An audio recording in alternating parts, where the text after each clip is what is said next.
मनापासून आभार मानतो, कारण जेव्हा मी विषय बघितला त्या विषयात बघितल्यानंतर म्हटलं माझ्या माता भगिनी नाराज तर होणार नाहीत, कारण विषय देताना दिला फक्त युवक कालचा, आजचा आणि उद्याचा. आणि त्यामध्ये ही जी संकल्पना आहे की यामध्ये युवक आणि युवती असं गृहीत धरून बोलावं असं मी ठरवलं आणि ती माझी जबाबदारी तुमच्या या उपस्थितीने आणखी वाढवली. सर्वात प्रथम रोटरी क्लब ऑफ राजगुरुनगर आणि मांदळे विकासवर्धिनी राजगुरुनगरने जी व्याख्यानमाला आयोजित केली, गेली 18 वर्ष सातत्यपूर्ण रीतीने तुम्ही ही व्याख्यानमाला आयोजित करता, त्याबद्दल तुमचं मनापासून अभिनंदन करतो आणि आभार सुद्धा मानतो.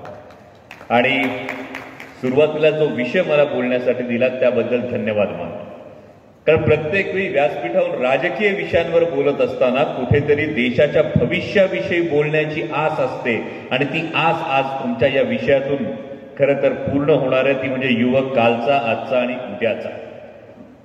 म्हणजे अगदी प्रामाणिकपणे सांगायचं तर युवकांविषयी बोलत असताना उंबरठा ओलांडून पुढे जात असताना पुन्हा मागं वळून बघण्याची तुम्ही या व्याख्यानमालेच्या निमित्तानं संधी देत आहे. म्हणजे आजकाल लग्नसराई सुरू आहे. माझ्या कोणत्याही भगिनीला विचारा, जेव्हा निरोपाच्या वेळी सासरी जात असताना उंबरठ्यावरून मागं वळून बघण्याची संधी मिळते तेव्हा काय सुख मिळतं. ते जे तुम्हाला सुख मिळतं ते सुख कदाचित तरुणांविषयी बोलताना तारुण्याचा उंबरठा आता ओलांडून पुढे जायचंय या उंबरठ्यावरून पुन्हा मागं वळून बघण्याची तुम्ही संधी दिलाय, त्याबद्दल खरंच मनापासून सुरुवातीला आभार मानतो. कारण एक प्रश्न असतो की युवक म्हणजे नेमकं काय, नेमका काय क्रायटेरिया लावायचा? वयाचा क्रायटेरिया लावायचा, वयाचा निकष लावायचा? सर्वसाधारणपणे मग असं म्हटलं तर 18 ते 25 एवढाच निकष लावायचा? चालेल? नको, सगळे नको म्हणणार मला माहिती आहे. किमान काही जण म्हणतील चला 35 पर्यंत तरी निकष लावा, बरोबर? नाही, 35 पेक्षा जरा पुढे 40 पर्यंत तरी निकष लावा. कारण हा निकष थांबत नाही. कारण आपण अनेकदा राजकीय फ्लेक्सवर सुद्धा ही गोष्ट बघतो की अगदी 50 ओलांडून गेल्यानंतर सुद्धा युवा नेता ही बिरुदावली आम्हाला कुठेतरी लागते. ही गोष्ट वस्तुस्थिती आपण अगदी स्पष्ट आणि परखडपणे बोलूयात. पण वयाचा निकष कुठला लावावा याचं उत्तर खरं तर या महाराष्ट्रात थोडं अवघड आहे, या भारतात थोडं अवघड आहे. कारण अवघ्या वयाच्या 16व्या वर्षी स्वराज्याचं तोरण बांधणारे छत्रपती शिवाजी महाराज आम्हाला आदर्श वाटतात. अवघ्या वयाच्या 32व्या वर्षी स्वराज्यासाठी प्राणांचं बलिदान देणारे छत्रपती संभाजी महाराज आम्हाला आदर्श वाटतात. आणि त्याच वेळी वयाच्या 73व्या वर्षी ज्या ब्रिटिश सत्तेवरचा सूर्य कधी मावळत नाही या सत्तेला चले जाव सांगणारे महात्मा गांधी सुद्धा देशाच्या तरुणाईला वेड लावतात. आणि स्वराज्य हा माझा जन्मसिद्ध हक्क आहे असं उतार वयात इंग्रजांना ठणकावून सांगून त्यांना घाम फोडणारे लोकमान्य टिळक सुद्धा तरुणाईवर कारवा घालतात. इतकंच कशाला 2014 साली वयाच्या साधारणतः 77व्या वर्षी संपूर्ण देशाला मै भी अण्णा नावाची टोपी घालायला लावणारे अण्णा हजारे सुद्धा तरुणाईला भुरळ घालतात. आणि 2014 मध्ये वयाच्या 63व्या वर्षी संपूर्ण देशामध्ये एक झंझावात निर्माण करून एक हाती सत्ता हातात घेणारे नरेंद्र मोदी सुद्धा आज तरुणाईच्या गळ्यातले ताईत असतात. ही वस्तुस्थिती मान्य केली पाहिजे. आणि इतकंच नाही तर 2019 साली पावसात भिजत असताना सत्तेचा दर्प चढणाऱ्यांच्या बुडाखालची खुर्ची नकळत काढून घेणारे आदरणीय शरदचंद्रजी पवार सुद्धा आज महाराष्ट्राला लढण्याची प्रेरणा वाटतात, भिडण्याची प्रेरणा वाटतात. मग वयाचा निकष कसा लावायचा? बरं, वयाचा हा निकष अगदी आपल्यातल्या पाहण्यातली जी उदाहरणं असतील, म्हणजे आमच्या हडपसरचे वयाच्या 63व्या वर्षी आयर्नमॅन जिंकणारे आमचे दशरथजी जाधव आहेत. वयाच्या 63व्या वर्षी आज 4 वेळा आयर्नमॅन जिंकलेले आहेत. किंवा घरातला कोविडमुळे कर्ता पुरुष गेल्यानंतर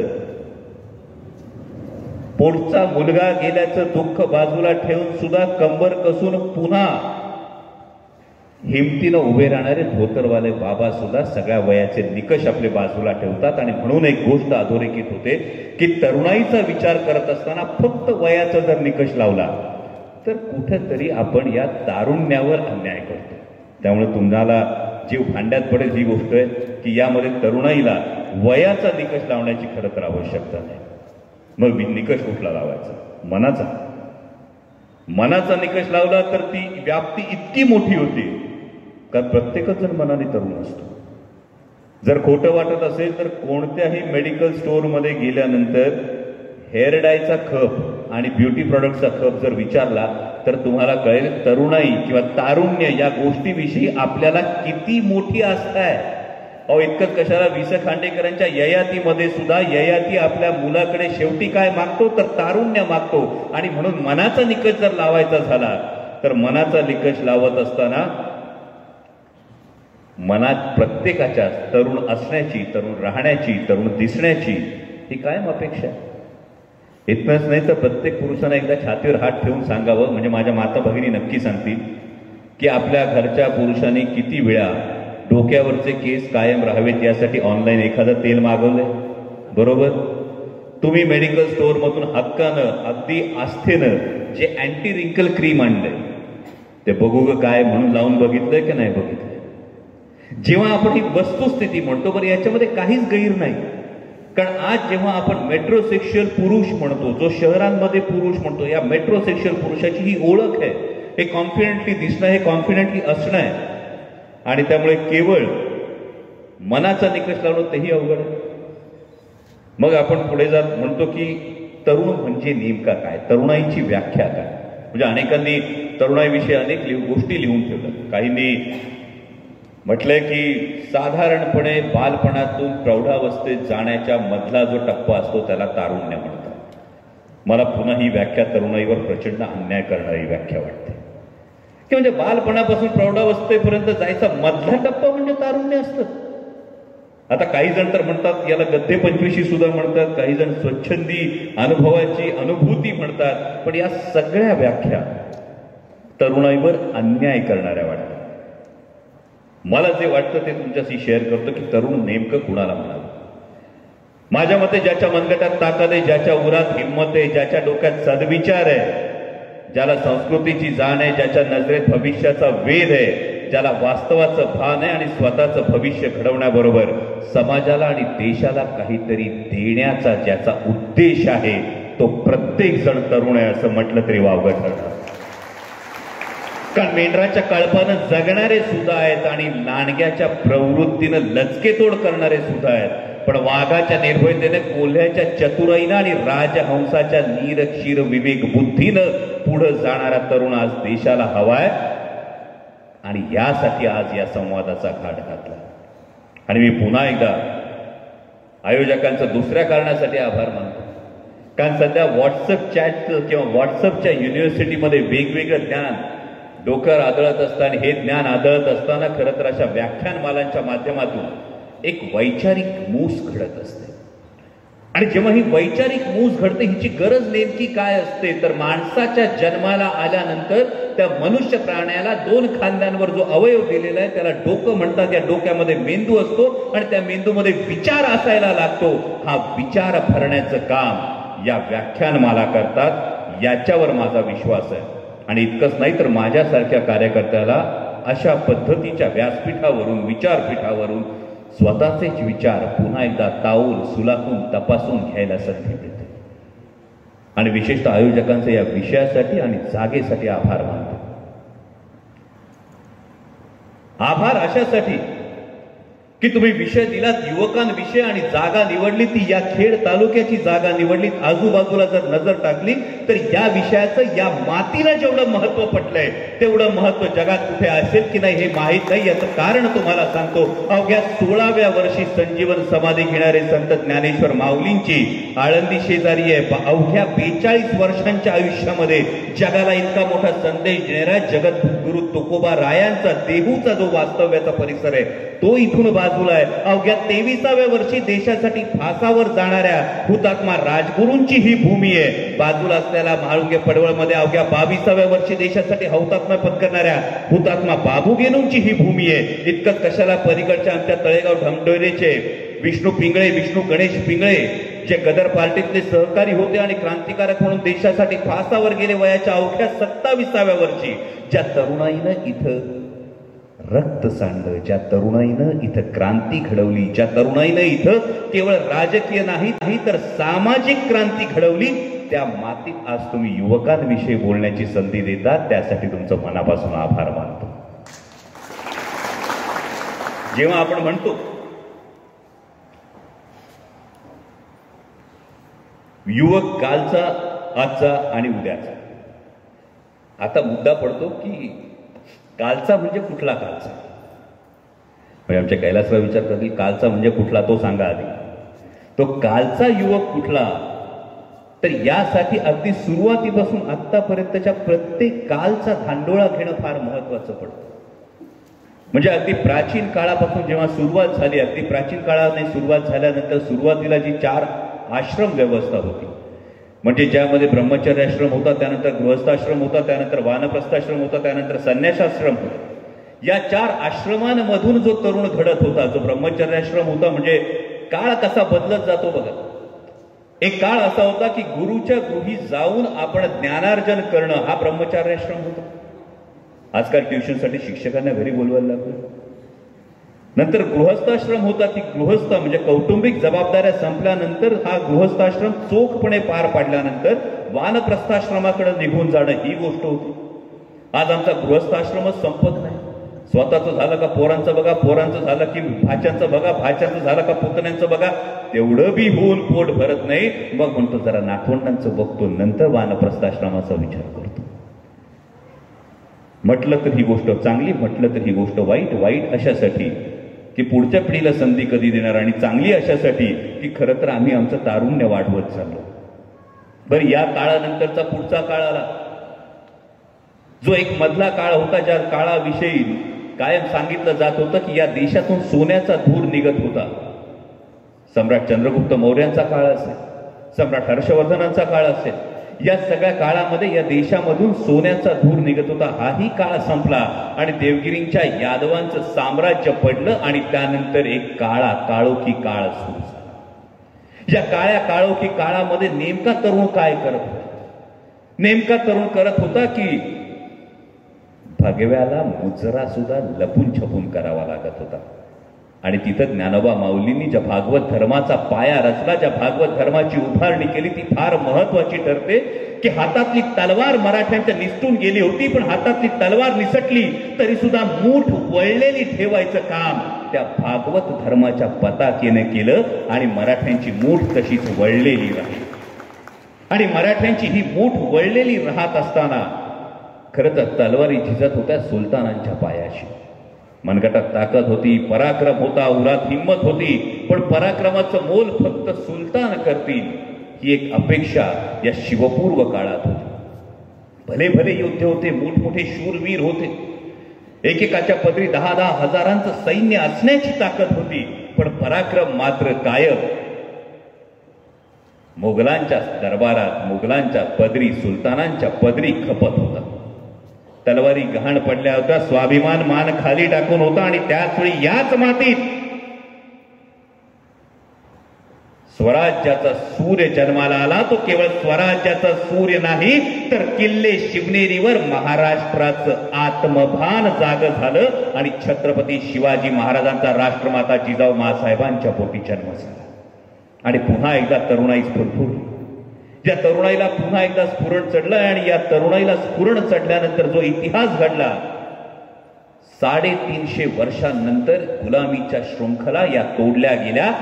या मातीत सुरुवात झाली, या 12 मावळात सुरुवात झाली या गुलामीच्या शृंखला तोडण्याची.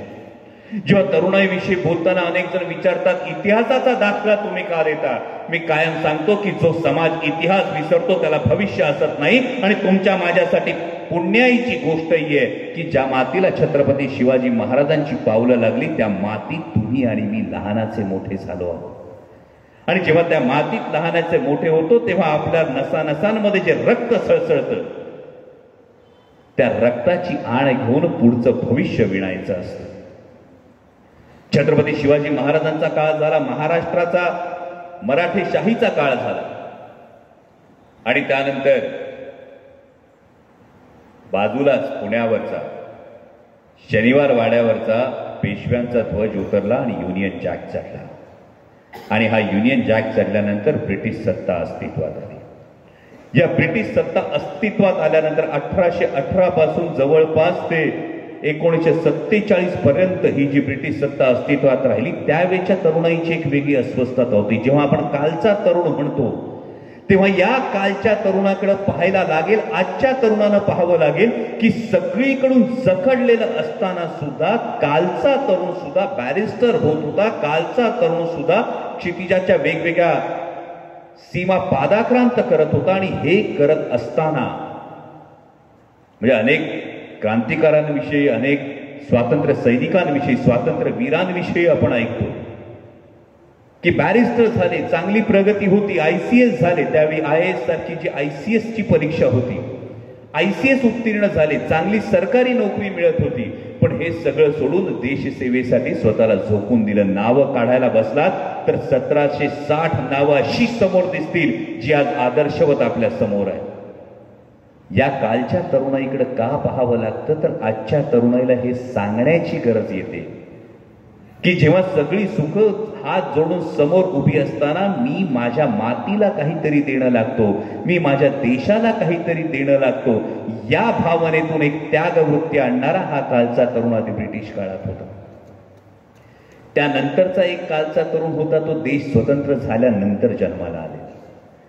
देश जेव्हा स्वतंत्र झाला त्यावेळी कदाचित आपल्या आजोबा त्या संपूर्ण पिढीत असतील ज्यांनी देश स्वतंत्र होण्याचा संपूर्ण एक टप्पा बघितला. देश स्वतंत्र झाला जो तरुण त्यावेळी साधारणतः 25-30 वर्षाचा 50-60च्या दशकात होता.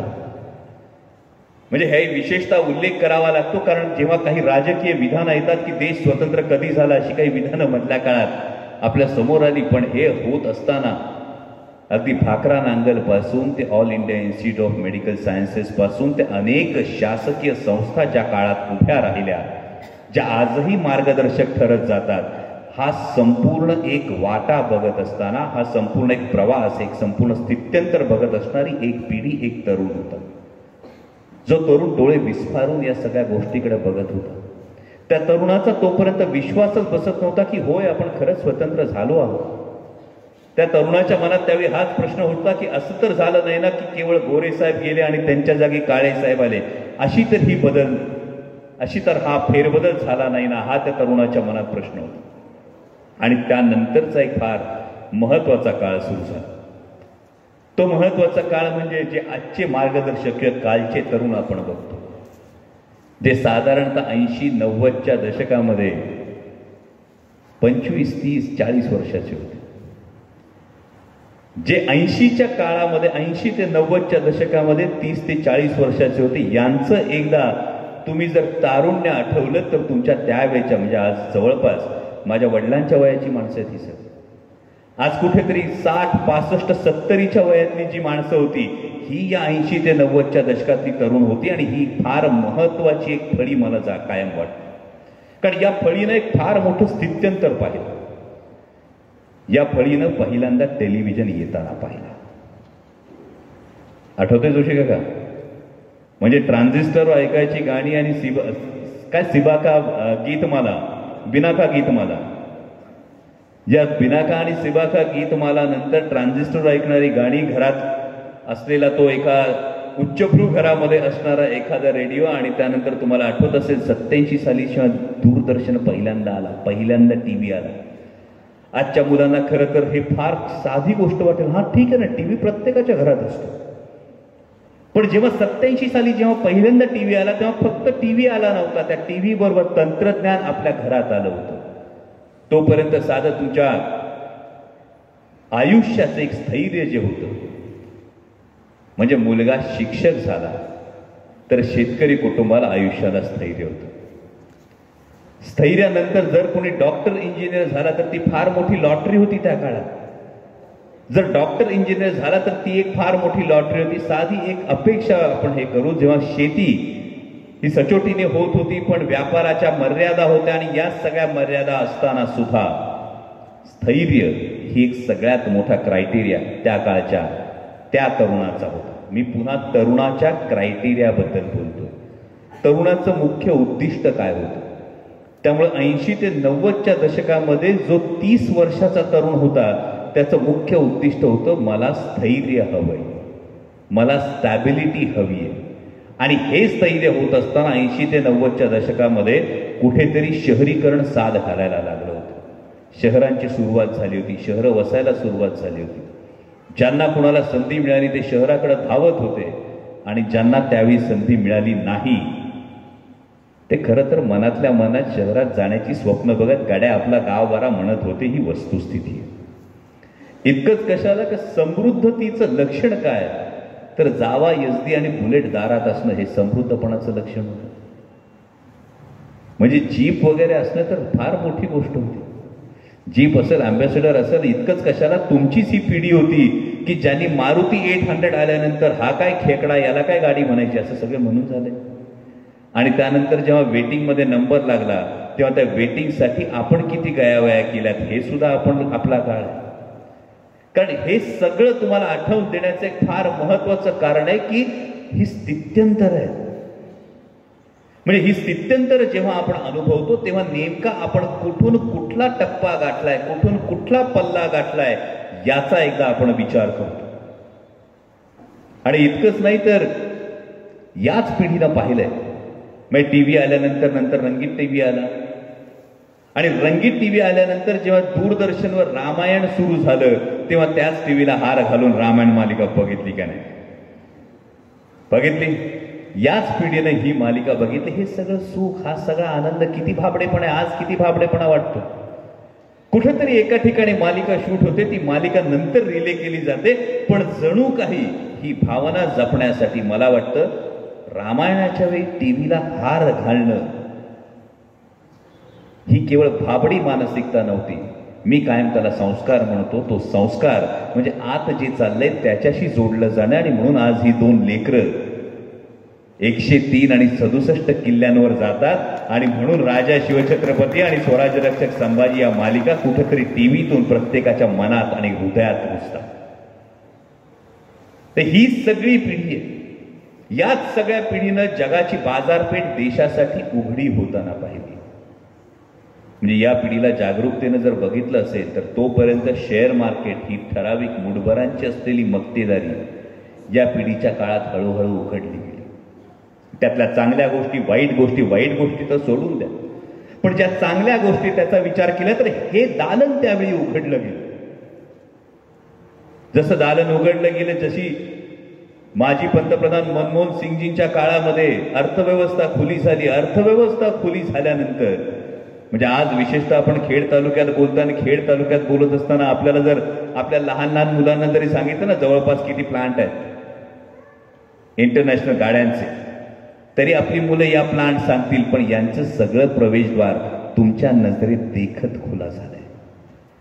एक एक गाडी रस्त्यावर येत होती तेव्हा जाताना आपण विचारत होतो ही कुठली गाडी, ही कुठल्या कंपनीची गाडी. हे सगळं जागतिकीकरणाचं दालन तुमच्या समोर खुलं झालंय. हाही कालचा तरुण होता. आणि त्यानंतरचा सगळ्यात महत्वाचा जो तरुण आहे तो मला वाटतं जो बाळासाहेब आपल्या वयाच्या आसपास आहेत. मी अजूनही स्वतःला तरुण म्हणतो,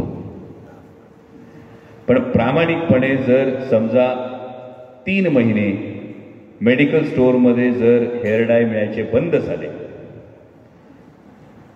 तर ज्या तरुणाईला आपण खरं तरुण म्हणू त्यांच्या अलीकडचं किंवा पलीकडचं अशा विषयावर आपण बोलू, जे आज साधारणतः 35 ते 50 या वयोगटात आहे. कारण 35 ते 50 वयोगटातला हा जो माणूस आहे, हा जो कालचा तरुण आहे, जो अगदीच उंबरठ्यावर आहे, जो अजून म्हटलं तर स्वतःला तरुण न म्हणून घ्यायला तयार नाही. म्हणजे आज 35 ते 50 कुठल्याही माणसाला कोणत्याही सार्वजनिक ठिकाणी जर काका म्हटलं गेलं तर त्याला वाईट वाटतं. अर्थात काका कोण म्हणतं याच्यावर फार महत्वाची गोष्ट आहे. बाबा बरोबर आहे, काका कोण म्हणतं हे फार महत्वाचं असतं. पण तरी सुद्धा ही जी जनरेशन आहे, हा जो तरुण आहे, हा अत्यंत सगळ्यात महत्वाचा तरुण आहे. कारण यानं 2 टोकं पाहिली. म्हणजे यानं कदाचित जो आज 35 ते 50च्या वयातला तरुण आहे त्यानं ट्रंक कॉलवर पण फोन लावलाय आणि तोच आज मोबाईलवर पण बोलतोय. त्याच्या समोर मोबाईल आलाय. त्याच्या तरुण वयामध्ये तो जेव्हा शिकत होता, कदाचित कॉलेजच्या वयात होता किंवा जस्ट कॉलेजमधून बाहेर पडला होता, तेव्हा त्याच्यासमोर मोबाईल आला होता. तोपर्यंत एसटीडी कॉल, आधीचा ट्रंक कॉल सुद्धा त्याला माहिती आहे, त्यानंतर आलेला एसटीडी कॉल सुद्धा त्याला माहिती आहे, त्यानंतर आलेला पेजर सुद्धा माहिती आहे, त्यानंतर आलेला त्याला मोबाईल सुद्धा माहिती आहे, आणि आता आर्टिफिशियल इंटेलिजन्स सुद्धा माहिती आहे. त्यामुळे सगळ्यात मोठं स्थित्यंतर जर कोणी पाहिलं असेल, टेक्नॉलॉजीचं स्थित्यंतर पाहिलं असेल, तर या 35 ते 50 या वयोगटातल्या माणसानं पाहिलं. म्हणजे आधीच्या काळामध्ये मी सांगितलं, मागचा जो तरुण होता त्याची प्रायोरिटी, त्याचं प्राधान्य होतं स्थैर्य. पण आज जो 35 ते 50चा जो तरुण आहे, याची क्षितिज विस्तारली होती. एका गावातून दुसऱ्या गावात जावं, एका जिल्ह्यातून दुसऱ्या जिल्ह्यात जावं, इतक्या सहजतेनं हा तरुण एका देशातून दुसऱ्या देशात जायला लागला. हा तरुण देशाच्या पलीकडे जाऊन सुद्धा बाजारपेठ पाहू लागला, व्यापार उदीम करू लागला. त्याला समजू लागलं की मला या गोष्टी करता येतील.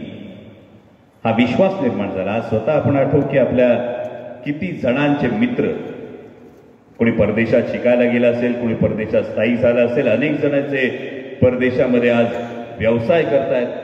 परदेशी कंपन्यांबरोबर आपण आज व्यवसाय करतो. ही व्यापार उदीमाची, व्यवसायाची सगळी क्षितिज या 35 ते 50 वयोगटातल्या या तरुणाकडे.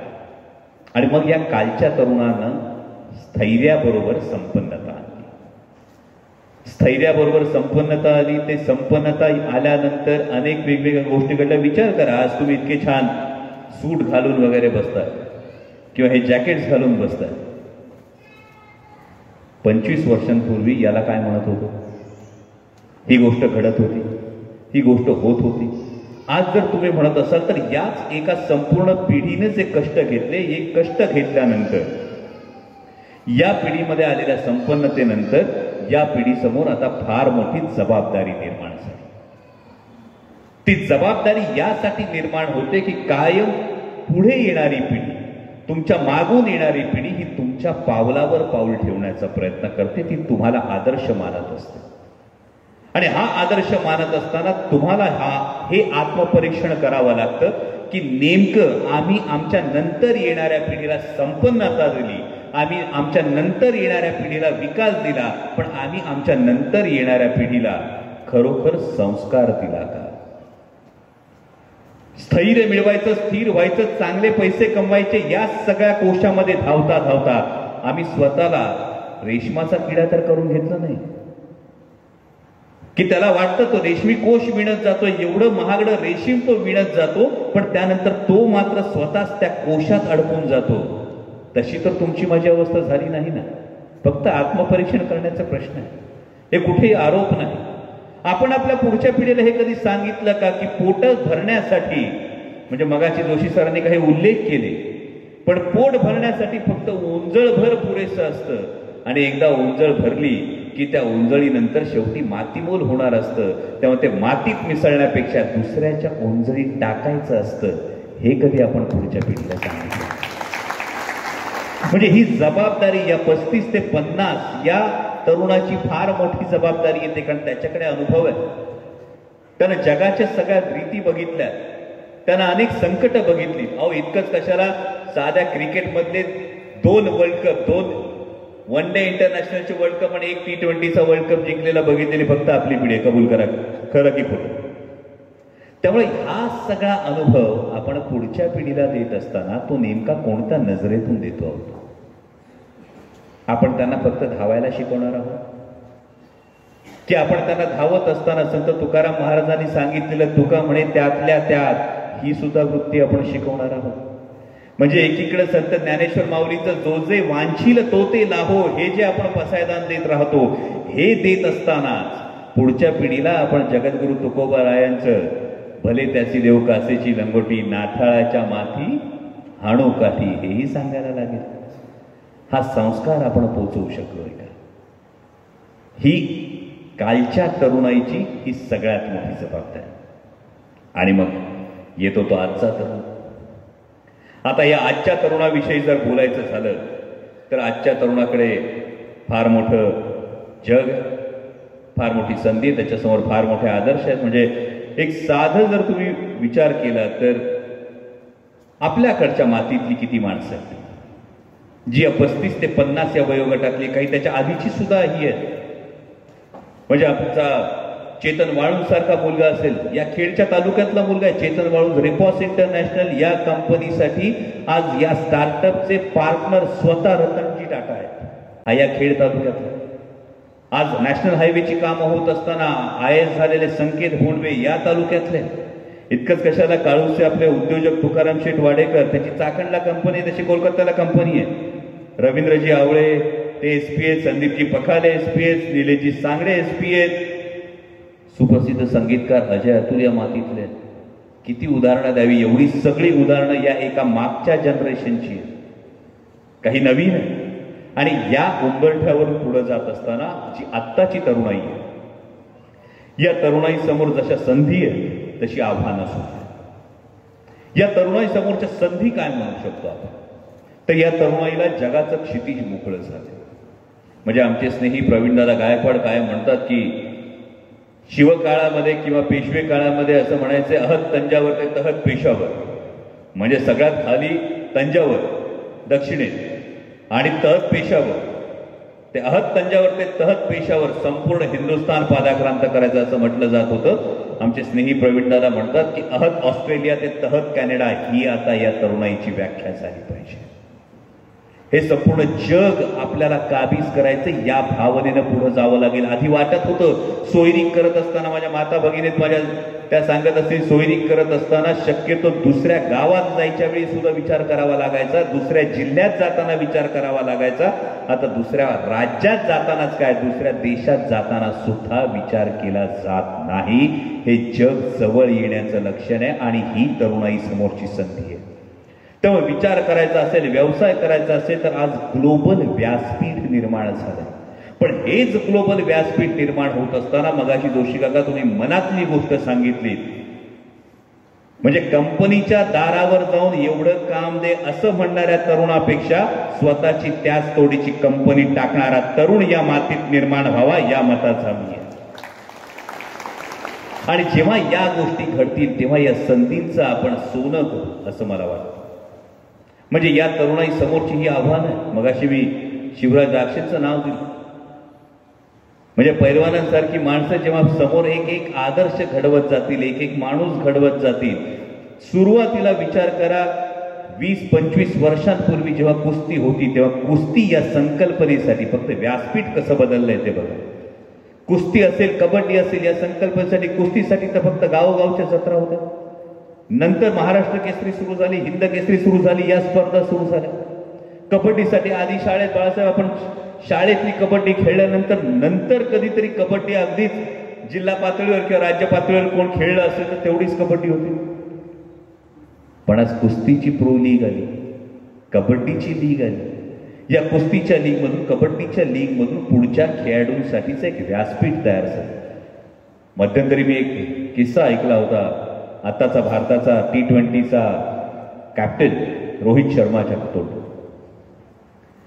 नक्की IPLने काय घडलं याचा किस्सा त्यांनी सांगितला होता. हा IPLचा किस्सा सांगत असताना त्याने सांगितलं होतं, तो एका हॉटेलमध्ये बसला होता आणि तेव्हा तो सांगत होता की एक काळ असा होता की जेव्हा लोकलनी यायला तिकिटाचे सुद्धा पैसे खिशात नसायचे. आणि आज मी ज्या हॉटेलमध्ये बसलोय त्या साऊथ मुंबईच्या सगळ्यात महागड्या भागामध्ये मी स्वतःचं लक्झरी होम घेऊ शकतो. हा फरक जो झाला हा केवळ इंटरनॅशनल क्रिकेटनी नाही तर त्याच्या आधी घडलेल्या IPLनी झाला. तेवढ्या जणांना ती संधी मिळत गेली. ही जी व्यासपीठ विस्तारत चाललेली आहेत. परवाचं मी याचं बघितलं, YouTube चॅनलच्या गोष्टी बघितल्या. तुम्हाला ग्लोबल प्लॅटफॉर्म मिळत चालला. आज अनेक आपले उत्पादक आहेत, अनेक आपले उद्योजक आहेत, जी आपली उत्पादनं ही जागतिक दर्जाची बनवतात, ती जागतिक बाजारपेठेमध्ये पाठवली जातात. आणि मग जेव्हा हे जग जवळ येतं तेव्हा ती आव्हानं सुद्धा तेवढी मोठी होतात.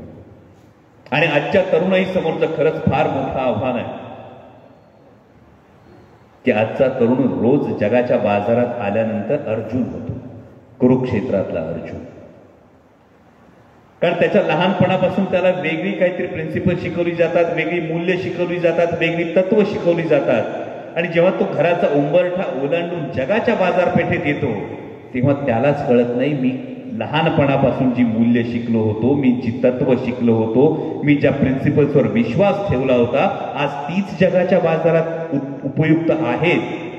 की मी घरात जे शिकलो होतो ते जगाच्या बाजारात आज निकामी ठरलंय. आणि त्याचा कुरुक्षेत्रामधला अर्जुन होतो, ज्या अर्जुनाला प्रश्न पडला होता मी नेमकं शस्त्र उचलायचं कुणावर. कुरुक्षेत्रामध्ये अर्जुन नशीबवान होता की अर्जुनाच्या समोर भगवान श्रीकृष्ण अवतरले होते. पण या आजच्या तरुणाच्या मनात संस्कारांचे भगवान श्रीकृष्ण अवतरणं आजची काळाची गरज आहे, जे त्याला पुन्हा मार्गदर्शन करतील की जी तत्व असतील, जी मूल्य असतील ती शाश्वत असतील. कारण आजचा तरुण नोकरीच्या निमित्तानं शहराच्या ठिकाणी जातो, परदेशात जातो. जी एकत्र कुटुंब पद्धती होती, म्हणजे जवळपास आजच्या 40-50च्या माणसांपर्यंत ही एक एकत्र कुटुंब पद्धती बघायला मिळते. पण आजच्या तुम्ही 25-30च्या मुलांना जर बघितलं तरी एकत्र कुटुंब पद्धती आता ऍब्सोल्यूट होत चालली. ही एकत्र कुटुंब पद्धती आता नाहीशी होत चालली. आणि जेव्हा ही एकत्र कुटुंब पद्धती कमी होत जाते तेव्हा एकत्र कुटुंब पद्धती आणि विभक्त कुटुंब पद्धती यामध्ये फायदे तोटे जेव्हा आपण बघतो, जेव्हा विभक्त कुटुंब पद्धतीमध्ये निर्णयाचं स्वातंत्र्य असतं, स्वतःचं राज्य असतं, राजा राणीचा संसार असतो, या सगळ्या चांगल्या गोष्टी, मी कशालाच वाईट म्हणत नाही, त्यामुळे या सगळ्या जशा चांगल्या गोष्टी आहेत त्याच पद्धतीनं एकत्र कुटुंब पद्धतीमध्ये एक शॉक ॲब्सॉर्बर असतो. मनातलं कुणाशी तरी बोलता येतं. नाहीतर 30 वर्षाचा पोरगा सॉफ्टवेअर कंपनीमधून बॉसची बोलणी खाऊन घरात येतो आणि घरात आणल्यानंतर नेमकं बोलायचं कुणाशी. ज्यावेळी 60 वर्षाचे वडील घरात असतात तेव्हा त्याला त्यांच्याशी बोलता येतं की असं असं झालंय आज ऑफिसमध्ये. फक्त वडील खांद्यावर हात ठेवतात. वडिलांना त्या सॉफ्टवेअरमधलं फारसं कळत नसतं. वडील खांद्यावर हात ठेवतात आणि सांगतात, बाळा माझ्या बाबतीत असं माझ्या नोकरीच्या वेळी झालं होतं, फार मनाला लावून घ्यायचं नसतं, काम चांगलं करायचं असतं. 2 वाक्य पुरेशी ठरतात पुन्हा उमेदीनं लढण्यासाठी. पण जेव्हा तो घरी येतो आणि विभक्त कुटुंब पद्धतीमध्ये असतो तेव्हा ही 2 वाक्यच कानावर ऐकायला मिळतात. आणि मग आपल्याला बघायला मिळतं की अवघ्या साधारणतः 25व्या, 30व्या, 35व्या वर्षी सुद्धा हार्ट अटॅकने आपले तरुण जातात. 35 वर्षानंतर डायबिटीसची गोळी घेत नाही, म्हणजे साधारणतः 30-35% लोकांमध्ये आज मधुमेहाची लक्षणं दिसतात, ओबेसिटी दिसतात. या सगळ्या स्ट्रेस रिलेटेड डिसऑर्डर्स तयार होतात. ही सगळी आव्हानं आत्ताच्या तरुणाई समोरची आहेत की मला प्रगती हवी, मला विकास हवा, पण मी हे सगळं धावत असताना मी नेमकं धावायचं कुठपर्यंत हे मला कळलं पाहिजे. म्हणजे आजच्या तरुणाईविषयी सांगतो परवाची गोष्ट, म्हणजे सारथीच्या संदर्भामध्ये मी ऑफिसमध्ये गेलो होतो आणि सारथीच्या सगळ्या पदाधिकाऱ्यांना भेटल्यानंतर काही तरुण मंडळी भेटायला आली आणि त्यांनी सांगितलं की स्पर्धा परीक्षांच्या विषयी त्यांचं काही म्हणणं होतं. या स्पर्धा परीक्षांविषयीचं त्यांचं सगळं म्हणणं ऐकून घेतल्यानंतर सहज एकाला प्रश्न विचारला, वय किती? त्यांनी सांगितलं 32 वर्ष. म्हटलं वडिलांचं वय किती? तो म्हटला 60 वर्ष. म्हटलं मग वडिलांनी कवर कामच करत राहायचं आणि तू कवर परीक्षाच देत राहायची. स्पर्धा परीक्षांना माझा विरोध नाही, म्हणजे स्पर्धा परीक्षांच्या विषयी मी एक वेगळं या संदर्भात बोलणारच. पण हे होत असताना तरुणाईनं सजगपणे हे बघणं गरजेचं आहे की जरूर स्पर्धा परीक्षा द्या, जरूर त्यामध्ये यश मिळवा, पण नेमकं थांबायचं कुठं हे कळलं पाहिजे. तो मुलगा पटकन मला म्हणाला, दादा पहिल्यांदा तुम्ही डोळे उघडले, आज कळलं. पहिला अटेम्प्ट झाला, दुसरा अटेम्प्ट झाला, दुसरा अटेम्प्ट गेल्यानंतर माझाच जो रूम पार्टनर होता त्याने मेस खोलली. आज त्याचा कोटीचा पुण्यातला फ्लॅट आहे आणि मी अजून 7वा अटेम्प्टच देतो. यातला फरक कळला पाहिजे. थांबायचं कुठं, माझं पोटेन्शियल काय, मला कुठपर्यंत जायचंय. आता हे थांबायचं कुठं याच्यासाठी मी कायम एक उदाहरण देतो. मला अनेक तरुण भेटतात तेव्हा ही गोष्ट विचारतात की तुम्ही म्हणता सगळं पण स्ट्रेस तर येतो.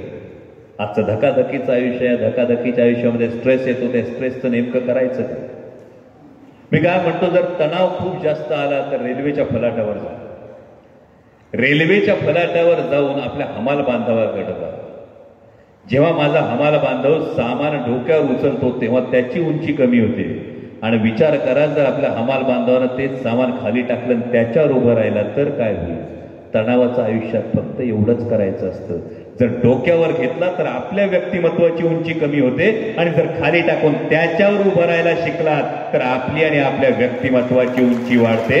हे साधं सोपं तणावाचं गणित.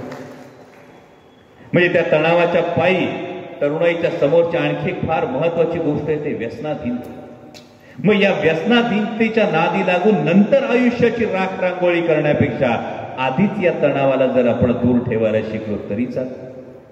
बरं, धावायचं प्रत्येकाला आहे. मी मागे एका व्हिडिओमध्ये म्हणालो होतो की धावायचं प्रत्येकाला आहे, पण धावायचं कोणासाठी हे सुद्धा कळलं पाहिजे. म्हणजे धावायचंय पण ऊर फाटेस्तवर धावायचंय हे कोणी सांगितलं? लहानपणी कधीतरी सांगतात आपल्याला, बरोबर बरोबर. जेवल्यानंतर लगेच पळू नको, तडस लागल, पोट दुखल. हा आपल्यावरचा संस्कार आहे, तोच आपण तरुणपणात विसरतोय. आपण नुसतेच धावत बसतोय, धावता धावता हेच विसरतोय. धावतोय नेमकं कुणासाठी? मी माझ्यासाठी धावतोय, मी माझ्या कुटुंबासाठी धावतोय, मी माझ्या समाजासाठी धावतोय, की केवळ मी थांबलो तर मला लोक हसतील या भीतीसाठी धावतोय? माझ्या तरुण मित्रांनो, कायम एक गोष्ट लक्षात ठेवा, या भीतीसाठी जर कधी धावलात तर स्वतःच्या आयुष्याची सगळ्यात मोठी प्रतारणा तुम्ही करत असाल. धावायचं असेल तर ते स्वतःसाठी धावा, स्वतःच्या इच्छेने धावा. धावत असताना जर असं वाटलं की आपला स्पीड थोडा कमी पडतोय तर रस्त्याच्या उजव्या बाजूला बघा. जेव्हा तुम्ही बाईकवर जात असता तेव्हा रस्त्याच्या उजव्या बाजूनी एखादी 4 व्हीलर फुल स्पीडमध्ये जात असते आणि तुम्हाला प्रेरणा मिळते की आता थोडा ऍक्सिलेटर पिळला पाहिजे. आणि ऍक्सिलेटर जेव्हा पिळला जातो आणि गाडी जेव्हा सुसाट जात असते तेव्हा जेव्हा कधी वाटेल आता ब्रेकवर पाय ठेवला पाहिजे तेव्हा फक्त डावीकडे बघा. तुम्ही जेव्हा बाईकवर सुसाट चाललेले असता तेव्हा कुणीतरी सायकलचा पेडल मारत चाललेला असतो, त्याच्याकडे बघा ना, हळूच ब्रेकवर पाय ठेवा. जर ऍक्सिलेटर आणि ब्रेक आयुष्याच्या गाडीचा कंट्रोल कसा करायचा हे आपल्याला कळणार असेल तर धावायचं किती आणि कुठल्या स्पीडने हे आपल्याला कळलं पाहिजे. हे आव्हान आजच्या तरुणाईसमोर सगळ्यात मोठं आहे. यानंतरचं पुढचं फार मोठं आव्हान ते म्हणजे आजच्या तरुणाई समोर असणारं एक वेगळं विषारी वातावरण. मी सुरुवातीला म्हणालो, इतिहासाच्या बाबतीमध्ये छत्रपती शिवाजी महाराजांचं आजही नाव घेतल्यानंतर 350 वर्ष होऊन गेल्यानंतरही छत्रपती शिवाजी महाराजांचं नाव घेतल्यानंतर जय म्हणणार नाही असं नरडं महाराष्ट्रात नाही. कारण 18 पगड जातीच्या लोकांना एकत्र आणून एका विधायक विचारासाठी गुंफण्याचं एकमेवाद्वितीय उदाहरण म्हणजे छत्रपती शिवाजी महाराज. मरते माणसाच्या जन्माला येऊन सुद्धा केवळ कर्तृत्वाच्या जोरावर देवत्वाला पोहोचता येतं, याचं एकमेवाद्वितीय उदाहरण म्हणजे छत्रपती शिवाजी महाराज. पण मरते माणसाच्या जन्माला येऊन कर्तृत्वाच्या जीवावर देवत्वाला पोचता येतं, याचं एकमेवाद्वितीय उदाहरण असलेल्या छत्रपती शिवाजी महाराजांचे मावळे म्हणवायचं असेल, या छत्रपती शिवाजी महाराजांचा जय जयकार करायचा असेल तर मात्र घरी गेल्यानंतर वडिलांना विचारायची परवानगी नाही, तुम्ही माझ्यासाठी काय केलं. हे विशेषतः माझ्या तरुण मित्रांसाठी सांगतो. कारण आमचा तरुण घरी गेल्यानंतर वडिलांना विचारतो, तुम्ही केलं काय माझ्यासाठी, तुम्ही ठेवलं काय माझ्यासाठी. या तरुणाचं जेव्हा छत्रपती शिवाजी महाराज हे आदर्श असतात तेव्हा मी पुन्हा एकदा जाणीवपूर्वक सांगतो की मरते माणसाच्या जन्माला येऊन सुद्धा कर्तृत्वाच्या जोरावर देवत्वाला पोचता येतं, हे या मातीत उदाहरण घालून दिलं ते छत्रपती शिवाजी महाराजांनी घालून दिलं.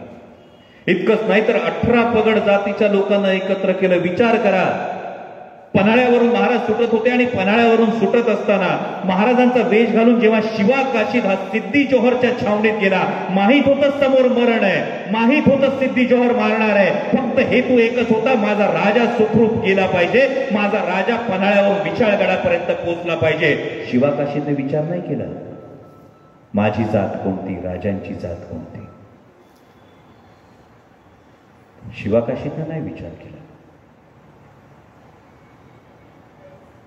अफजल खानाच्या वेळी जेव्हा सय्यद बंडा धावून आला तेव्हा सय्यद बंडाचा हात वरच्यावर तोडणारा जीवा महाला त्यानं नाही विचार केला माझी जात कोणती, राजांची जात कोणती. ज्या सिद्धी हिलालने आपल्या 4 मुलांची कुर्बानी दिली त्याने नाही विचार केला माझा धर्म कोणता, राजांचा धर्म कोणता. आणि मग विचार करा, ज्या महाराजांचं नाव घेऊन आपण पुढे चालतो त्या महाराजांचं नाव घेऊन आज आम्ही विचार करणार माझी जात कोणती, ह्याची जात कोणती, माझा धर्म कोणता, त्याचा धर्म कोणता. मग कसं छत्रपती शिवाजी महाराज की जय म्हणणार. दुर्दैव या देशाचं, दुर्दैव या महाराष्ट्राचं की आम्ही महापुरुषांना सुद्धा सोडलं नाही. म्हणजे कोणताही महापुरुष अमुक जातीत जन्माला आला म्हणून तो मोठा झाला नाही, तो त्याच्या कर्तृत्वानं मोठा झाला म्हणून त्याच्या जाती समूहानं त्याला डोक्यावर घेतलं. ही वस्तुस्थिती, ही काळ्या दगडावरची रेघ आहे आणि हा खरा तरुणाई समोरचा आदर्श आहे. म्हणून काय दोन पर्याय सांगतो. मी अमुक जातीत, अमुक धर्मात, अमुक पंथात जन्माला आलो. काही कॉन्ट्रीब्युशन आहे? दिलंय सर्टिफिकेट, वर एंट्रन्स दिली आहे की मला या एंट्रन्स एक्झाम मध्ये एवढे एवढे मार्क मिळाले तर मी या समाजात जन्माला जाईल. आहे एंट्रन्स? मला या एंट्रन्स मध्ये अमुक अमुक एवढे टक्के मार्क मिळाले तर मी या धर्मात जन्माला जाईल. आहे एंट्रन्स? अमुक अमुक मार्क मिळाले तर या प्रांतात जन्माला जाईल. आहे एंट्रन्स?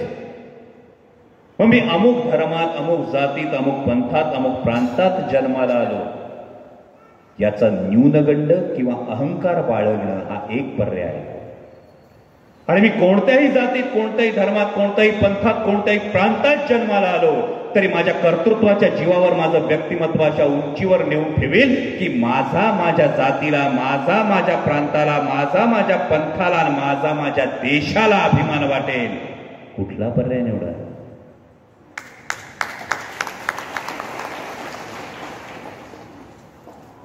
बोचरं बोलतो पण खरं बोलतो,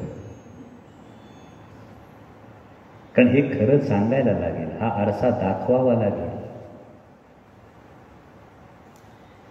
म्हणजे गावाच्या चावडीवर बसून जातीच्या नावानं विनाकारण शंख फोडण्यापेक्षा जेव्हा सचिन तेंडुलकर सेंचुरी मारत होता तेव्हा टाळ्या वाजवणारे तुम्ही मीच होतो ना. जेव्हा धर्माच्या नावावर आम्ही एकमेकांची डोकी फोडायला जातो आणि जर वर्ल्ड कपच्या पहिल्या फायनल मध्ये विचार करा, वर्ल्ड कपच्या फायनल मध्ये मोहम्मद शमी विकेट काढतो, टाळ्या वाजवाल की दुःख व्यक्त कराल? सांग. मोहम्मद शमीने जर वर्ल्ड कप फायनलच्या पहिल्या बॉलला जर समोरच्या टीमची विकेट काढली, टाळ्या वाजवणार की दुःख व्यक्त करणार? टाळ्या वाजवणार. मग तुम्ही धर्मद्रोही आहात. विचार करा. जर तुम्ही टाळ्या वाजवलं तर तुम्ही धर्मद्रोही आहात, कारण तो तुमच्या धर्माचा नाही. आणि जर तुम्ही दुःख व्यक्त केलं तर तुम्ही देशद्रोही आहात, कारण तो तुमच्या देशाकडून खेळतो. आता स्वतःला हा प्रश्न विचारा, माझी मनाची भावना काय आहे? तुम्हाला तुमचं उत्तर मिळेल. टाळ्या वाजवणं ही जर आपली मनाची भावना असेल तर विचारा स्वतःला की माझ्या लहानपणच्या मित्राचं मला नाव आठवतं की आडनाव आठवतं? 99.99% सांगतील मला लहानपणीच्या मित्राचं नाव आठवतं, मला त्याचं आडनाव आठवत नाही, कारण तेव्हा त्याची जात कोणती, त्याचा धर्म कोणता याचं माझ्याकडे परीक्षण नव्हतं. तो माणूस म्हणून मी लहानपणी ओळखत होतो. ही आपली संस्कृती, हा आपला संस्कार आहे आणि तो आपल्याला जगवावा. बरे, हे आज तरुणाईनं का लक्षात ठेवलं पाहिजे? एक फार मोठं आव्हान समोर असताना, एक आव्हान जगासमोर आहे. हे आव्हान आज आपल्या देशात सुद्धा बघायला मिळतं. आणि हे आव्हान अशासाठी आहे की जाती किंवा धर्म हे दगडासारखे आहे. दगड चांगलाही असतो, दगड वाईटही असतो. पण जाती किंवा धर्म हे दगडासारखे आहेत. आता तुमच्या हातात जर दगड दिले तर काय कराल दगडाचं? भिंत बांधाल की पूल बांधाल? काय बांधाल? भिंत बांधाल की पूल बांधाल? जर जाती आणि धर्म हे दोन दगड असतील आणि त्या दगडांची जर मी भिंत रचली तर तुमच्यापासून मी स्वतःला तोडतो, मी समाज तोडतो आणि त्याच दगडाचा पूल सुद्धा रचता येतो ज्यानं समाज जोडला जातो. दगड आपल्या हातात आहे, भिंत बांधण्यापेक्षा पूल रचा, समाज जोडला जाईल आणि ती खरी मानवतेचा विजय असेल. आणि ही शाश्वत मूल्य या पुढच्या पिढीला द्यावी लागतील. हा झाला आजचा तरुण. अजून उद्याचा तरुण बाकी. हा जेव्हा उद्याच्या तरुण जो समोर घुसला, या उद्याच्या तरुणाला तर फार वेगळी आव्हान आहे. जे संस्कार आहेत, जी मूल्य आहेत, याबरोबर जागतिक संकट आहे. विचार करा, आज आपण जेव्हा कोविडचा सामना करतो, हा कोविडचा सामना करत असताना या आधीचं पॅन्डेमिक कधी आलं होतं माहितीये? जवळपास 100 वर्षांपूर्वी. गेल्या 100 वर्षात जगाला अशा पॅन्डेमिकची कुठेही सवय नव्हती. पण हे होत असताना आज ग्लोबल वॉर्मिंगचा धोका असेल, म्हणजे काल परवा इकडे पाऊस झाला, डिसेंबर महिन्यामध्ये काही लोकांनी ट्विट केलं, काही लोकांनी मजा केली, विनोद केले. या ऋतूला काय म्हणायचं, याला हिवाळा म्हणायचं का पावसाळा म्हणायचं का हिवसाळा म्हणायचं, स्वेटर घालायचं का रेनकोट घालायचं, सगळे ट्विट आले, मजा आली, मस्करी आली. माझ्या शेतकरी बांधवाच्या डोळ्यातली आसवं कुणाला नाही दिसली. हातातोंडाशी आलेलं पीक जात असताना त्याला काय वाटत असेल, त्या पिकाला बसणारा फटका बघून त्याला काय वाटत असेल. पण या गोष्टी वारंवार होत आहेत, तुम्ही सगळ्यांनी अनुभवल्या असतील. हे ग्लोबल वॉर्मिंगचं संकट आहे. म्हणजे मागे जगात काही युरोपमधल्या प्रगत देशांमध्ये कार्बन न्यूट्रलायझेशनच्या विषयी एक कॉन्फरन्स भरली होती आणि या कार्बन न्यूट्रलायझेशनच्या कॉन्फरन्सला जगातल्या अनेक मोटार उद्योगातले मोठमोठे अधिकारी होते. आणि त्या कॉन्फरन्सला नॉर्वे हा युरोपातला एक देश आहे, या नॉर्वेचे पंतप्रधान स्वतः त्या कॉन्फरन्सला. आणि आपल्या अधिकाऱ्यांना खरं तर आश्चर्य वाटलं की मोटर उद्योगातले काही प्रमुख अधिकारी होते, त्यांना वाटलं कोणीतरी सरकारचा प्रतिनिधी आहे. स्वतः पंतप्रधान आल्यानंतर त्यांनी प्रश्न विचारला की नेमकं आपण स्वतः या कॉन्फरन्सला का आलात. त्यावेळी नॉर्वेच्या पंतप्रधानांनी सांगितलं की ही माझ्या भविष्याची गरज आहे, की जर कार्बन न्यूट्रलायझेशन झालं नाही, ग्लोबल वॉर्मिंग आटोक्यात आलं नाही, तर 2027 मध्ये नॉर्वे हा देश संपूर्ण पाण्याखाली असेल. मी जाणीवपूर्वक सांगतो, हे भविष्य आहे. या उद्याच्या तरुणाईसाठी तुम्हाला आज जागं व्हावं लागेल. रस्ते होतील, पाणी येईल, वीज येईल, या सगळ्या बेसिक गरजांमध्ये आज आम्ही 75 वर्ष अजूनही त्याच्यात अडकून पडलो आहोत. कधी आम्ही भविष्याचा विचार करणार आहोत, पुढच्या 20, 25, 30, 50 वर्षांनंतरच्या तरुणाईला आपण नेमका कोणता देश देणार आहोत, तो कार्बन न्यूट्रल देश देण्याच्या दृष्टीने आपण नेमकं काय करणार आहोत, त्या वॉटर कॉन्झर्वेशनच्या बाबतीत आपण नेमकं काय करणार आहोत, या तरुणाईवर आपण नेमके कोणत्या प्रकारचे संस्कार करणार आहोत, या सगळ्याचे प्रश्न आता विचारावे लागतील. म्हणजे परवा मी आदरणीय पवार साहेबांना प्रश्न विचारला की मोठा एखादा प्रकल्प जेव्हा करत असतो, जेव्हा मी इंद्रायणी मेडिसिटीच्या संदर्भात बोलत होतो, म्हणजे मगाची जोशी जर तुम्ही मेडिसिटीचा हा उल्लेख केला, आपण जगदंब प्रतिष्ठानच्या माध्यमातून जेव्हा 5 लाख नागरिकांचं लसीकरण करत होतो, तर तब्बल 32 ते 35 कोटी रुपयांचा हा CSR आहे. आणि म्हणून काल मी पार्लमेंटमध्ये ठामपणे सांगू शकलो की सगळ्यात जास्त वॅक्सिनेशन पर्सेंटेज हे माझ्या मतदारसंघामध्ये. हे तुमच्या सगळ्यांचं सहकार्य आहे. पण या सगळ्या गोष्टीकडे वेगळ्या नजरेनं सुद्धा बघणं गरजेचं आहे. निवडणुका येतात, जातात, जिंकतात, हरतात, पदं येतात, पदं जातात, या पलीकडे जाऊ या संधीचं आपण नेमकं जनतेसाठी काय करतो आहोत हे बघणं जास्त गरजेचं आहे. म्हणजे आज आपण 5 लाख नागरिकांना लसीकरण दिलं, मोठं काम नाही केलं, हे कर्तव्य आहे. पण हे सांगणं सुद्धा गरजेचं आहे की ही प्रायोरिटी आत्ताची आहे आणि या प्रायोरिटीवर, या प्राधान्यावर आपल्याला काम करावं लागेल. आज आपण इंद्रायणी मेडिसिटीचा विचार करतो. जेव्हा मी पवार साहेबांना विचारलं की साहेब इंद्रायणी मेडिसिटीचं हे झाल्यानंतर विचारलं की साहेब किती वर्षांचा पुढचा विचार करावा लागतो, क्षणाचाही विलंब न लावता पवार साहेबांनी सांगितलं डॉक्टर किमान पुढची 75 वर्ष विचार करा. साहेबांनी सांगितलेला फक्त एक किस्सा सांगतो, विषयांतर होते पण हा किस्सा सांगणं गरजेचं आहे. संत तुकाराम सहकारी साखर कारखान्याच्या भूमिपूजनाचा कार्यक्रम होता. साहेब मुख्यमंत्री होते. साहेब कार्यक्रमाला आले आणि खासदार नाना नवले त्यावेळी त्यांनी बोलवलं होतं आणि साहेब भाषणाला उभे राहिले आणि साहेबांनी सांगितलं की मी भूमिपूजन केलंय कारखान्याचं, पण कारखाना इथं होणार नाही.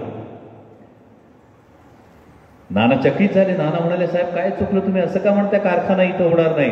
साहेबांनी सांगितलं इथून 20 मैलावर तुम्हाला जागा देतो, इथं मला IT पार्क करायचंय, ज्याला आज हिंजवडी IT पार्क म्हणतात आणि ज्यामध्ये 1 लाख तरुण हे IT क्षेत्रातले काम करतात. याला व्हिजन म्हणतात. हे साहेबांनी मला सांगितलं.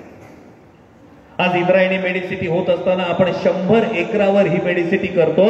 पायाच्या नखापासून डोक्याच्या केसापर्यंत 24 सुपर स्पेशालिटी हॉस्पिटल या खेड तालुक्यात होतील आणि प्रत्येकाला सेंट्रल गव्हर्नमेंट हेल्थ स्कीमच्या रेटवर, परत कधी मी सेंट्रल गव्हर्नमेंट हेल्थ स्कीमच्या रेटवर इलाज करायला मिळेल. परत कधी 10 लाख रुपये बिल आलं, 15 लाख रुपये बिल आलं, हे माझ्या बांधवांना सांगायची वेळ येऊ नये यासाठी आता प्रयत्न करतो. हे भविष्य. आज पुणे नाशिक रेल्वेचं मगाची जोशी सर तुम्ही म्हणालात कोल्ड स्टोरेजचा विषय सांगितला. आज नारायणगावचा जो तुम्ही उल्लेख केला टोमॅटोच्या बाबतीमध्ये, नारायणगावमध्ये मिनी फूड पार्क होते. जुन्नर तालुक्यामध्ये शिवसंस्कार सृष्टी होतीये. आंबेगाव तालुक्यामध्ये राष्ट्रीय वनौषधी संशोधन केंद्र होते. माझ्या खेड आंबेगाव जुन्नर मधला जो संपूर्ण आदिवासी पट्टा आहे यासाठी राष्ट्रीय वनौषधी संशोधन केंद्र हे आता होत आहे. Pune Nashik semi high speed railway होते, ज्यामध्ये नाशिक ते पुणे हे अंतर अवघ्या 1.5-2 तासात कापलं जाईल. आणि आत्तापासून मी पुण्यातल्या डेव्हलपर्सना हे विनंती करतोय की कृपया माझ्या मतदारसंघामध्ये या, कारण तुम्हाला पुण्याच्या मध्यवर्ती भागातून बावधनला जायला जो अर्धा तास लागत होता, आता मी खेडमधून तुम्हाला 20 मिनिटात पोहोचवतो, आंबेगावमधून मी 30 मिनिटात पोहोचवतो, जुन्नरमधून मी 40 मिनिटात पोहोचवतो. मग त्यापेक्षा दुसरं पुणे जे बसवायचंय ते तुम्ही आमच्या या भागात बसवा. सांगण्याचा मुद्दा हा पुढच्या तरुणाईसाठी, जो उद्याचा तरुण असेल त्यासाठी आत्तापासून हे निर्णय घ्यावे लागतील. आज पुणे शहराचा जेव्हा आपण विचार करतो तेव्हा पुणे शहरामध्ये आपण काय ऐकतो, वाहतूक कोंडीचा विषय ऐकतो ना. या वाहतूक कोंडीचं मूळ कारण काय आहे तर एकूण कोणत्याही शहरामध्ये जेवढे रस्त्याखाली जी जमीन लागते या जमिनीचं प्रमाण किमान 16% असलं पाहिजे, जे पुणे शहरात फक्त 9%. आणि पुणे शहराची कॅपॅसिटी केव्हाच संपलेली आहे. आता नवीन पुणे वसवावं लागेल, नवीन टाउनशिप करावी लागेल. आपण खेडमध्ये बोलतो, राजगुरुनगर मध्ये बोलतो, शेजारी आपल्या इंडस्ट्रीयल बेल्ट आहे. मी परवा इंडस्ट्रीच्या कार्यक्रमाला गेलो होतो, तिथे मी हीच भूमिका मांडली की आता इंडस्ट्रीयल बेल्टच्या पलीकडे जावं लागेल. मला पुढच्या काळासाठी, या पुढच्या तरुणाईसाठी आत्तापासून इंडस्ट्रीयल टाउनशिप करावी लागेल. जर मी ही टाउनशिप, जर मी ही ट्विन सिटी आणू शकलो, जर मी ही इंडस्ट्रीयल टाउनशिप करू शकलो, तर उद्या माझी तरुणाई जी शिकणार आहे, जी आज शाळेत जाते आईबाबांचं पोट ठरून, उद्या ही पोरं ज्या आर्टिफिशियल इंटेलिजन्सचा कोर्स करतील, उद्या ही पोरं ज्या कम्प्युटर इंजिनियर होतील, तेव्हा त्यांना इथल्या इथे नोकरी मिळण्याची एक इकोसिस्टीम आत्ता आपल्याला घडवावी लागेल. ही आपली आत्ताची जबाबदारी. इतकंच नाही तर माझ्या माता भगिनी बसल्या, पुढचा एक फार मोठा चॅलेंज आहे, विशेषतः तुमच्यासाठी चॅलेंज आहे. कारण पुढे गेल्यानंतर पुरुषार्थ ही संकल्पना डायनॉसॉर सारखी अस्तंगत होणार आहे. कन्फ्युजन वाटलं? खरंच पुरुषार्थाच्या 3 व्याख्या काय? पुरुषार्थाची पहिली व्याख्या होती संतती जन्माला घालणं, बरोबर. पुरुषार्थाची दुसरी व्याख्या ही सर्वसाधारणपणे अशी मानली गेली होती की सगळ्या कुटुंबाच्या चरितार्थाचं उदरनिर्वाहाची जबाबदारी खांद्यावर घेणं, बरोबर. पुरुषार्थाची तिसरी व्याख्या होती, ती होती कोणत्याही संकटात न डगमगता ठामपणे उभं राहणं. आता या 3ही संकल्पना तपासून बघा. पहिली संकल्पना ही सरोगसी असेल, असिस्टेड रिप्रोडक्टिव्ह टेक्निक्स असेल, त्या असूनही थोडीफार प्रमाणात शिल्लक आहे. कमावण्याची जी गोष्ट होती ती आज माझ्या माता भगिनी तुमच्या खांद्याला खांदा लावून काम करतात. त्यामुळे कमावण्याच्या बाबतीत पुरुषार्थ असतो, ही गोष्ट संपली. संकटात खंबीरपणे उभं राहत असताना, आता कोविडच्या काळात अनेकांनी बघितलं नाही, इतर कोणत्याही संकटात प्रामाणिकपणे आहे बघा, माता भगिनी तेवढ्याच खंबीरपणे उभ्या राहतात. त्यामुळे तीही गोष्ट संपली. आता गंमत काय झाली, विशेषतः लग्न सराई आहे. या लग्न सराईमध्ये सुखी वैवाहिक जीवनाच्या आपण सगळ्यांना शुभेच्छा देतो. पण ही गोष्ट आपल्याकडे यायला फार वेळ लागणार नाही. परवा एका मॅट्रिमोनियल साईट चालवणाऱ्या एका मित्राशी बोलत होतो, तेव्हा त्यांनी मला विचारलं की एक क्रायटेरिया आजकाल मॅट्रिमोनियल साईटमध्ये विचारला जातो, भिंतीवर फोटो किती आणि घरात डस्टबिन किती. भिंतीवर फोटो किती आणि घरात, माहिती आहे नाही माहिती. याचा अर्थ घरात वयस्कर माणसं किती आणि भिंतीवर लागलेले फोटो किती, हा मॅट्रिमोनियल साईटमध्ये आज प्रश्न विचारला जातो. या गोष्टीकडेही आपली कुटुंब व्यवस्था चालली आहे आणि ज्यामध्ये उद्या आपली पोरं जाणार आहेत, ज्यांचे आज आपण लाड करतो आहोत, उद्या त्यांना हे सगळं भोगायला लागणार आहे. आणि म्हणून मी सुरुवातीला जी मूल्य म्हणालो, जी संस्कार म्हणालो आणि जो कुरुक्षेत्रात रोज होणारा अर्जुन म्हणालो, त्याच्या मनातला श्रीकृष्ण माता भगिनीनो तुम्हाला आता जागवावा लागेल, त्याला सक्षम करावा लागेल. बरं, या मॅट्रिमोनियल साईटवर आणखी एक अपेक्षा काय माहिती, आज इथे बसलेले अनेक तरुण किती जणांची लग्न झाली नाही तेवढ्याने हातवर करतात. सगळ्यांची लग्न झालेली आहेत म्हणून एवढी शांतता आहे असं मानू मी. लग्न न झालेले किती आहेत. व्हेरी असं लाजायचं काय त्याच्यामध्ये? बरे, ज्यांचं लग्न झालेलं नाही यांना किती जणांना कमावती बायको पाहिजे?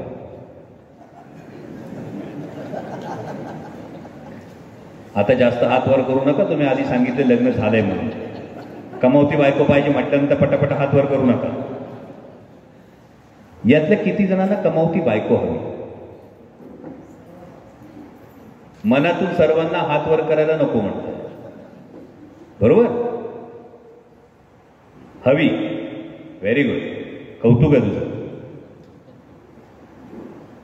पण ही अपेक्षा मॅट्रिमोनियल साईटमध्ये जवळपास दर 10 जाहिरातींमध्ये किमान 7 ते 8 जाहिरातींमध्ये असते की प्रत्येकाला कमावती बायको हवी. पण जर कमावती बायको तुमच्या मुलाला हवी असेल तर आत्तापासून आपल्या लेकराला शिकवावं लागेल की बायको जेव्हा कमावती असेल तर तुला कुकर पण लावता आला पाहिजे, तुला चपात्या पण लाटता आल्या पाहिजे. याने बॅलन्स राहणार आहे. नाहीतर आम्ही फक्त व्यासपीठावर जाऊन स्टेजवर जाऊन सुखी वैवाहिक जीवनाच्या शुभेच्छा म्हणायचं आणि नंतर म्हणायचं चायला घटस्फोटाचं प्रमाण फार जास्त वाढलंय राव आजकाल. कारण वर्षानुवर्ष आम्ही अभिमानानं हे सांगत राहिलो की आम्ही आमच्या मुलींना मुलांसारखं वाढवलंय. आम्ही याच्यात मोठेपणा मानत आलो की आम्ही आमच्या मुलींना मुलांसारखं वाढवलंय. पण आता वेळ आली आहे की पुढच्या तरुणाईसाठी तुमच्या मुलांना असं वाढवा की त्यांना सांगा की लग्न करणं म्हणजे मालकी हक्क नाही, लग्न करणं म्हणजे सहजीवन आहे. या सहजीवनामध्ये समोरच्या व्यक्तीला व्यक्ती म्हणून, माणूस म्हणून स्वीकारणं आहे. तिचं सुद्धा एक भावविश्व आहे, तिचं सुद्धा एक भावभावना आहे, त्यांचा आदर करणं आहे, त्याचं स्वातंत्र्य जपणं आहे. आणि जेव्हा कमावती बायको हवी ही अपेक्षा जर व्यक्त केली गेली तर ही तयारी ठेवली पाहिजे. हे पचायला जड जातं पुरुषांना, पण तयारी ही ठेवली पाहिजे की जर कमावती बायको असेल तर तिला उशीर झाल्यानंतर तिचा मेल कलिग तिला ऑफिसवरून सोडायला सुद्धा येऊ शकतो. आणि जसं तुम्हाला कॉन्फरन्सला जावं लागतं तसं तिला सुद्धा कॉन्फरन्सला जावं लागतं. याची तयारी ठेवावी लागते. वाईट हे आहे की बाप म्हणून आम्ही कौतुकाने सांगतो पण नवरा म्हणून स्वीकारताना थोडं जड जातं, बरोबर का चूक? पण हे आपल्याला आपल्या मुलांना आत्तापासून शिकवावं लागेल. आणि हे जर पुढच्या पिढीला तुम्हीच माता भगिनीने आत्तापासून शिकवला, हा संस्कार दिला, जसं मी जाती आणि धर्माच्या बाबतीत म्हणतो तीच गोष्ट पुरुष किंवा स्त्री या दोघांच्याही बाबतीत तितक्याच पद्धतीनं खरी ठरते की 46XY हे जर क्रोमोझोम असेल तर तो पुरुष म्हणून जन्माला येणार आणि 46XX हे क्रोमोझोम असतील तर ती स्त्री म्हणून जन्माला येणार. तर X क्रोमोझोम येणार की Y क्रोमोझोम येणार याला जन्माला आलेल्या माणसाचं काहीच कॉन्ट्रीब्युशन नाही. जर ज्या गोष्टीत तुमचं कॉन्ट्रीब्युशनच नाही त्या गोष्टीचा कुठला गर्व करता आणि त्या गोष्टीचा कुठला अहंकार दाखवता? त्यामुळे XY होणार आणि पुरुष जन्माला येणार की XX होणार आणि महिला जन्माला येणार, स्त्री जन्माला येणार. बरं, आपण कायम म्हणतो म्हणजे विशेषतः जेव्हा स्त्री पुरुष या संदर्भामध्ये बोललं जातं तेव्हा तर हे कायम म्हटलं जातं की तुम्हाला आई हवी असते, बायको हवी असते, वहिनी हवी असते, बहीण हवी असते, मुलगी का नको असते. ही एक गोष्ट आहे. पण त्याच्या पुढे जाऊन मी म्हणतो मुलीचा बाप होण्यासारखं सुख दुसरं कुठल्याही गोष्टीत नाही. आणि मुलीचा बाप झाल्यानंतर त्या मुलीच्या अभिमानानं मुलगी जे काही कर्तृत्व गाजवते, जेव्हा मुलगी कर्तृत्व गाजवते ना तेव्हा त्या बापाचा ऊर अभिमानानं कायम भरून येतो. ते स्वानुभवावरून सांगतो. पण त्याच वेळी आत्तापासून तयारी करा. जेव्हा मुलगी कर्तृत्व गाजवते आणि मुलगी कर्तृत्वाच्या क्षितिजात झळाळून उठते तेव्हा तिला ते स्वातंत्र्य तिचं अबाधित राहिलं पाहिजे, तिचं व्यक्तित्व अबाधित राहिलं पाहिजे. एक व्यक्ती म्हणून, एक माणूस म्हणून जसं तिला माहेरी सन्मान दिला जातो तसा सासरी सुद्धा सन्मान दिला गेला पाहिजे. यासाठी आत्तापासून आपल्या लेकरांना वाढवताना इथून पुढे सांगू नका की आम्ही मुलींना मुलांसारखं वाढवलं. उलट मुलांना आणि मुलींना दोघांनाही सांगा की तुम्ही दोघेही समान आहात, तुम्ही दोघेही माणूस आहात आणि स्वतःचं कर्तृत्व गाजवण्याचं तुम्हाला दोघांनाही सारखाच अधिकार आहे. हे ज्या दिवशी सांगाल त्या दिवशी उद्याच्या तरुणाईची आशा आणि उद्याच्या तरुणाईचं भविष्य तुम्ही सेफ लॉकर डिपॉझिटमध्ये केलेलं असेल याची अपेक्षा बाळगतो. आणि त्यामुळे पुन्हा एकदा आभार मानतो. बोलत राहिलं पाहिजे पण बराच वेळ झाला याची कल्पना आहे. त्यामुळे या व्याख्यानाला विराम देतो. जाता जाता फक्त जी माझी एक खूप आवडती कविता आहे तरुणाईसाठीची ती तुमच्यासाठी पेश करतो. पण या सांगितलेल्या सगळ्या गोष्टींचा अवलंब होईल. लगेच उद्याच्या उद्या सगळ्या गोष्टी बदलतील अशी अपेक्षा मी सुद्धा करत नाही. पण माझा एका गोष्टीवर विश्वास आहे, प्रवास कितीही लांबचा असला तर त्याची सुरुवात एका छोट्या पाऊलानं होते. ते पाऊल टाकायला जरी सुरुवात केली तरी मला वाटतं की या व्याख्यानमालेचं फलित निघेल असं मी मानतो. आणि जाता जाता माझ्या तरुण मित्रांसाठी फक्त एवढीच एक कविता ही पेश करतो. क्षितिजा पलीकडलं ध्येय असावं आणि गरुड भरारीची तयारी. क्षितिजा पलीकडलं ध्येय असावं आणि गरुड भरारीची तयारी. बाहूंमध्ये बळ असावं आणि मनामध्ये उभारी. सारी स्वप्न भंगली तरी ध्येय राहावं अभंग. सारी स्वप्न भंगली तरी ध्येय राहावं अभंग. कितीही दुःख वाटलं तरी चेहऱ्यावर हास्य तरंग.